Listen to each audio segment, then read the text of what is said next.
Hey there, Cohort 2. I hope you're doing well. Welcome to another exciting edition, of Tuesday Tune In. I hope you've had a good week. I hope you came back from a weekend a little rested, as crazy as this week has been, as every week it seems to be as we approach the end of the semester. I remind you, as I would remind my own students as we approach the end of the semester, take time for yourself, right? We are all plugged in all the time and responding to our students and getting with them. But if we don't have time for ourselves to recharge, we cannot effectively help our students. So I would invite you to try to find things that are good for you, that you can invest yourself in, like rest. Or maybe it's binge watching your favorite show or something that takes your mind off of the things that you need recharging from. So anyway, that being said, this week, you've come from finishing up modules 2 and modules 3, right? So in the module 2, you recall, one of the activities we had you do was the course description. And we gave and your workbook activity. Now, you should have received from us in your workbook activity video feedback. We gave you video feedback, and we really think that's important. I showed you, demonstrated for you in our last Tuesday Tune In how that works and why we think it's important. But I hope you got a chance to watch it and listen to it and enjoy it. The things that were due Sunday, the elements of design. Oh, goodness gracious, that's a great unit, y'all. Probably one of my favorite units in the program because it really gets us think about the universal design for learning and making our courses more accessible for all.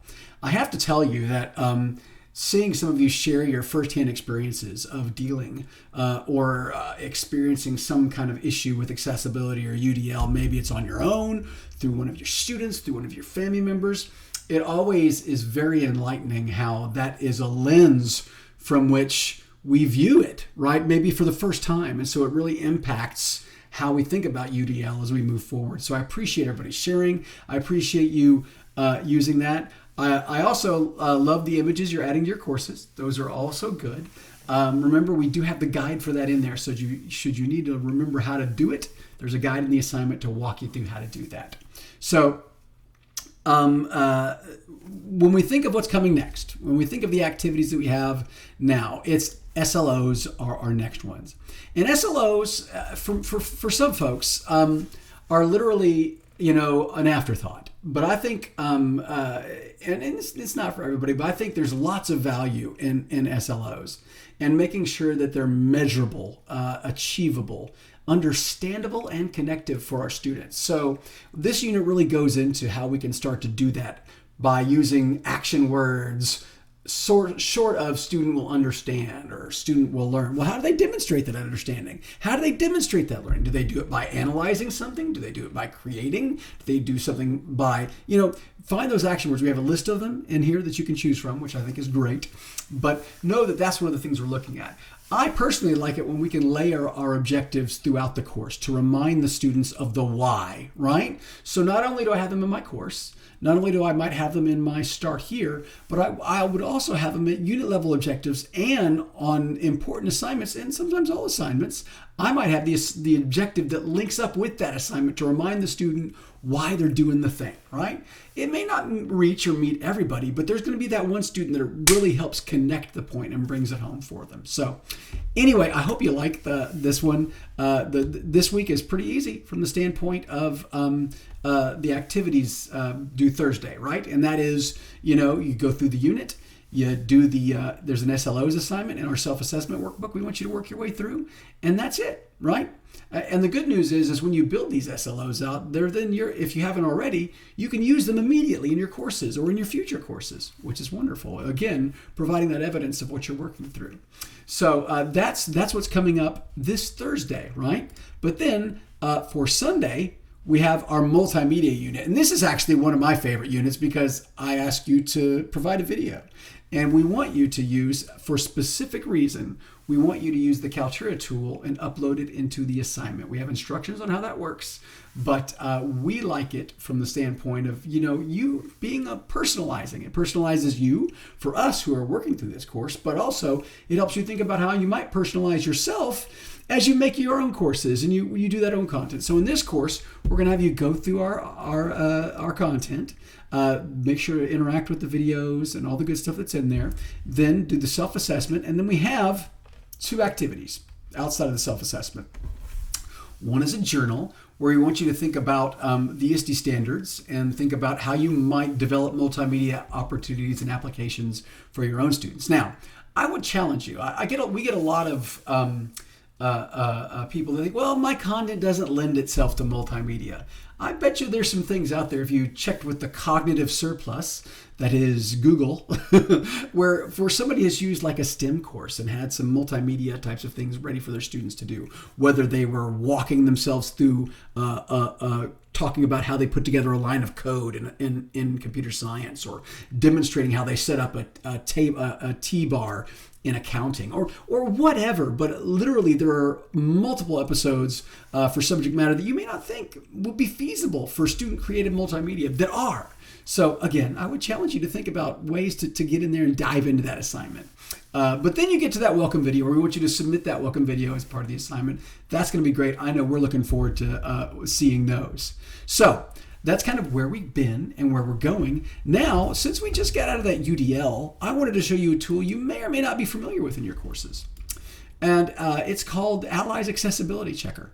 And in the Ultra environment, it's in a kind of a different place. Now, as you make your way through courses, like as a student looking through courses, you will see at the top here different ways for your students to interact with the content. Here, I'm the instructor, so there's no download, but it's telling me that I don't have an alt text for this image. Well, that's not good. The accessibility score is low. Now, it's telling me that, and I can click it to access it right there at that level and figure out a way to repurpose that image. But there's another way to get through all of the accessibility issues in my course in one place and help me define them. And that's under here when I look at my main course content page for my course and go down to Books and Tools. I click on View Course and Institution Tools, and the first thing on my list is the Accessibility Report. And this is the Ally Accessibility Report by Anthology. So I'm going to click that bad boy, and it will then run through my course for me and identify things that I can adjust. Now, it will show me the types of content I have in there, right? It'll say, well, you've got some images, you've got some documents, you've got some links, PDF documents, some Word documents, stuff like that is in there. Now, as you can see right now, my course accessibility score is at a not too good 64%. We leave it this way on purpose so I can show you this every single time.